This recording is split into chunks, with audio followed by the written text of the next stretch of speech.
আজকে শুধু লেগ পিসটা দিয়েই হচ্ছে আমি তান্দুরি বানাচ্ছি। দেখেন আগেই ম্যারিনেশন করে নিছি, হঠাৎ করে মনে হলো যে আমি ছোট্ট করে দুইটা করে দিই, এইভাবে ফেলে দিই, তাহলে হয়তো বা আরেকটু ভালো হবে। এখন আমি এটা সুন্দর করে সাজায় দিব, সাজায় তারপর হচ্ছে ওভেনে করব তান্দুরি স্টাইলের।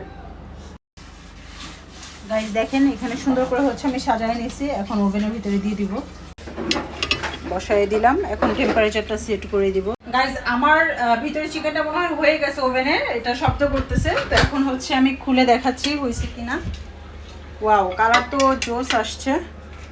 ও বাবারে কি গরম, মাশাআল্লাহ মাশাআল্লাহ, ভালোই আসছে কালারটা। এখানে অল্প একটু গার্লিক রাইস করে নিয়েছি এটার সাথে খাওয়ার জন্য। আমার মনে হলো এই রাইসটাই ভালো লাগবে তান্দুরির সাথে, সো শুধু রাজুর জন্যই করছি, আর হচ্ছে রিজিক খাবে, আরও সারা আমি খাবো না। এই তো আমি রেডি করে ফেললাম গরম গরম ডিনার, গার্লিক রাইস উইথ হচ্ছে চিকেন তান্দুরি।